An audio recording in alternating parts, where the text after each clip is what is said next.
all of the rally events are now done, and I think what we are going to do now is we're going to get started with the extreme events.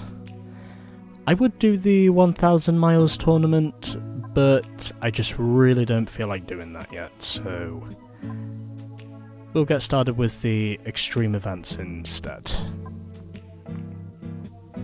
And I think the car I'll start it off with is this, the Toyota 7.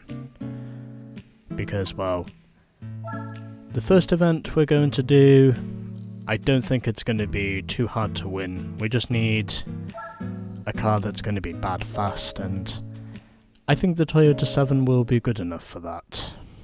So, before we get on with the extreme events, let's first get some tyres fitted to this thing, because I think we may need them. And yeah, we'll go with the Super Slicks, just because they're the cheapest.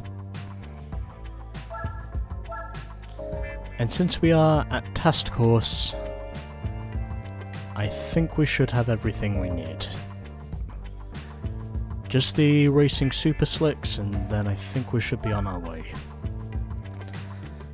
To further hone your skills, try challenging some of these exclusive high difficulty races. So we are now starting the extreme events, and where, as you would have guessed, most of these are, for want of a better phrase, championship events. And we have a total of 7 events to get through. 3 single race championships, and a total of 4 championship events. Most of these will not be coming until later on in the game. But first of all, let's compete in Like the Wind.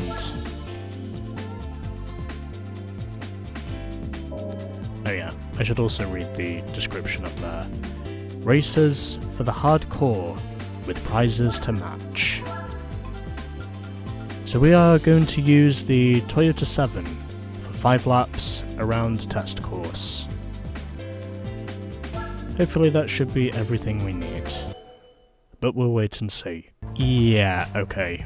I think it is disgustingly clear to me now that there is no way I can survive test course without an increase in power. And this is probably the only way for me to do that. So, you know what? I'm just gonna say fuck it and put it on, because I really don't see any other way for me to fucking win this race. Because otherwise, all my other attempts, they'll pretty much be shit. I really was not wanting to spend too much money going into this, but I think it's just become so disgustingly clear to me now that the only way for me to actually pull this off is to install the turbo. To further hone your skills, try challenging some of these exclusive high difficulty races. I will. Races for the hardcore with prizes to match. So here we go then. We've got a total of 7 events to get through. 3 of these are single race events, whereas the other 4 are championship events. And 20 grand if we can win this. And before we get on with the next episode, we might have to do some grinding. So, here we go. Compete in the 1 kilogram power to weight ratio class. And where since I now have the turbo fitted to this thing, this will probably be piss easy. However, just to get through these 5 grueling laps of test course, I'm going to do probably the only thing that really can be done, and that is go up to 20 on my gear ratios, and I'm also going to turn the assists off, and also to minimize the downforce, since I do kind of need at least a little stability to make sure that we have everything we need. And hopefully this time, because I've now had to once again spend a shitload's worth of cash on this event, hopefully we have everything we need. And where this time if we win, we'll only get a total of 28 points.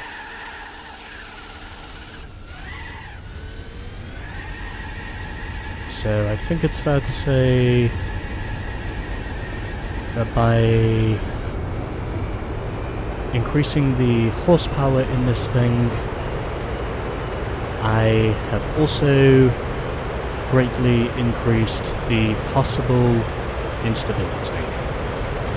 But at least I know the car is fast enough to compete this time. So any shot of me losing this race, it should pretty much be thrown out the window by now. I should also mention that I did reset the game again, because I figured it was just easier to reset the game rather than just accepting my losses. It's just been a real struggle for me to actually keep up with just what my head is doing right now.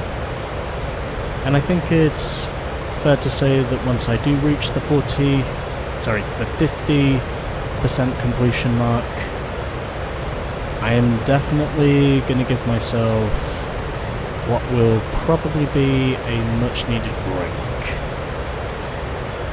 from this game for a bit once I have reached the 50% mark, because, well, if there is one thing I know about this game, it's that this game is long, and I mean very long, in terms of just the amounts of progress you have to make. And I am definitely within striking distance of the front of the field this time.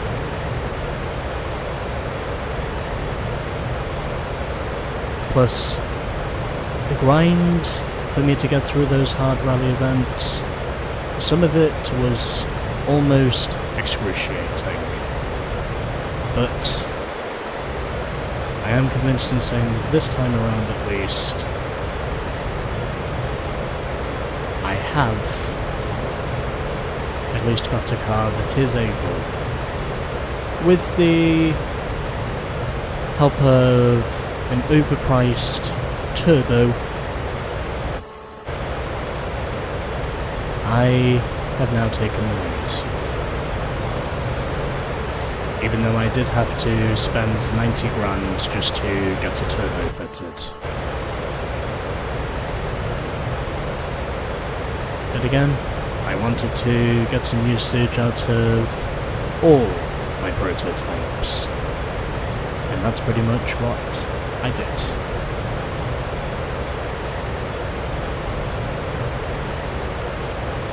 It's also because, well, by the time I do get back to this game, the main thing I'll be doing is just focusing on getting through the 1,000 miles tournament. And then as to what I do after that, well, You'll just have to wait and see. Might as well have a sip of water whilst I'm at it.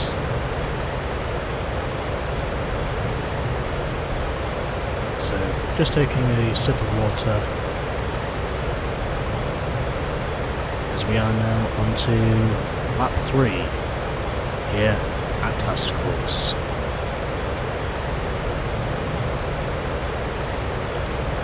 If I ever get round to doing a Redux playthrough of this,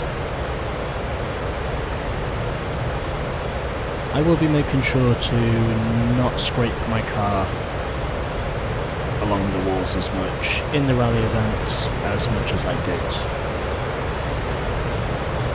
At least with the rally events where I knew I could get away with it.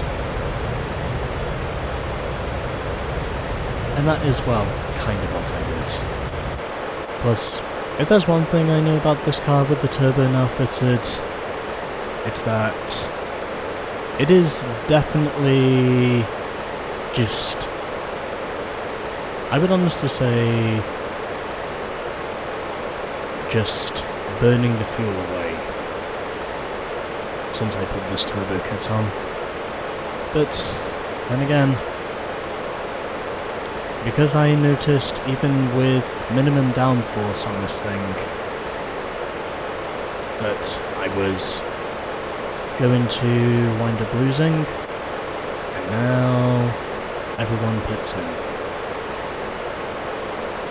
So that has now given me the perfect shot to just break away from the rest of the field, since that is probably what I'll do. Little by little.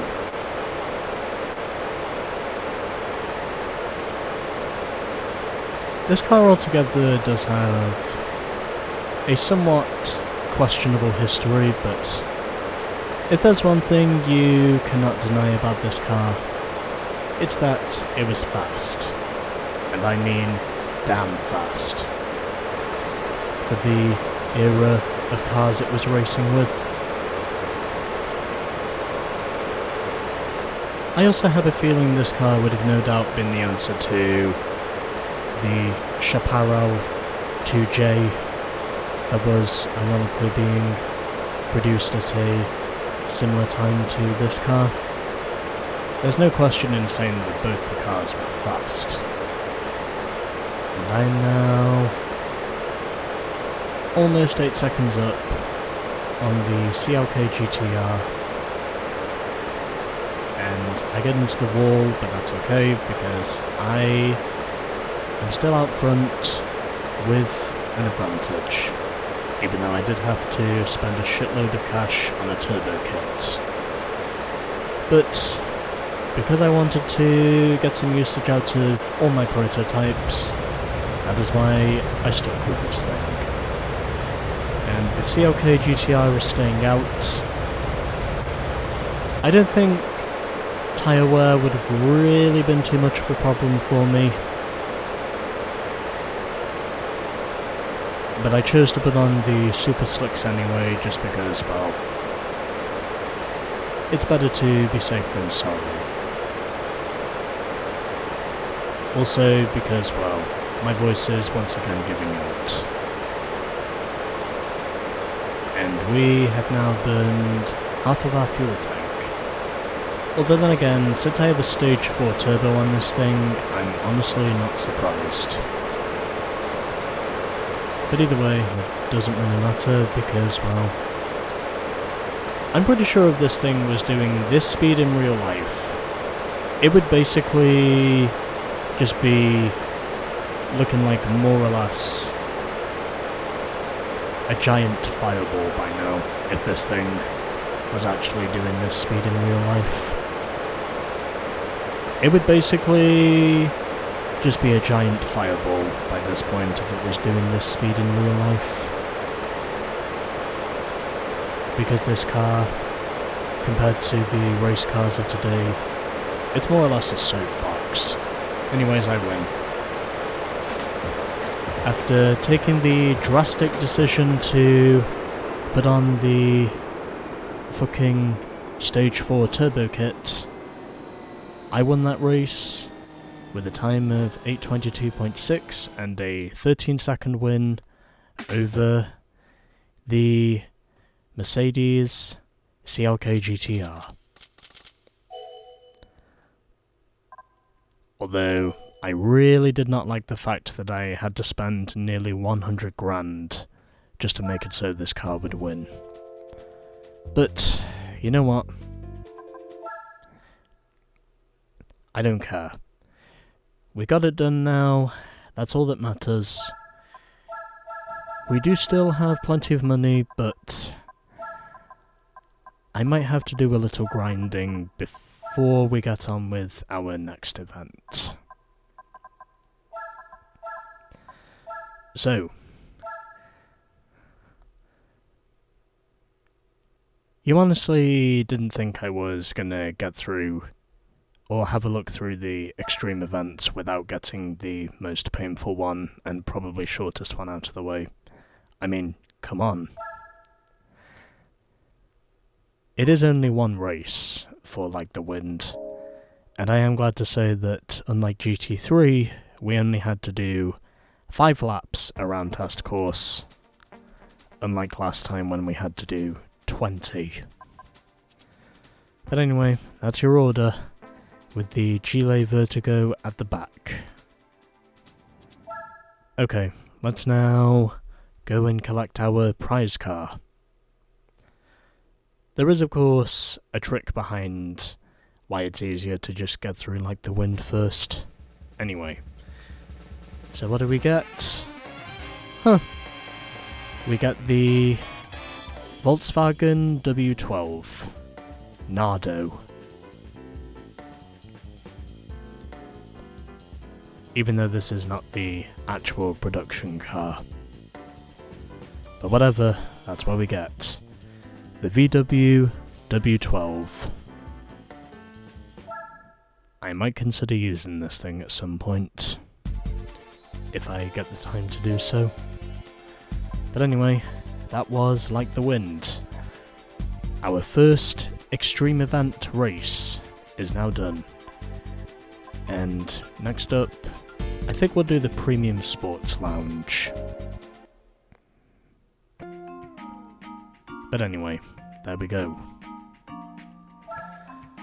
I will have to check what cars are eligible for that event, and we've only gained 0.2%. You know what? It's fine. Although I did have to spend nearly 100 grand just to make it so this car would win, I do at least mean to be stubborn to the point of where I commit to the cars I use. Most of the time. And here's our next winner. The W12, which sells for absolutely nothing. And I may consider using this thing for one of my future endeavours. But there we go. Okay. I think you've seen enough of that now. And 5 laps around test course equates to precisely 33.1 miles. Okay.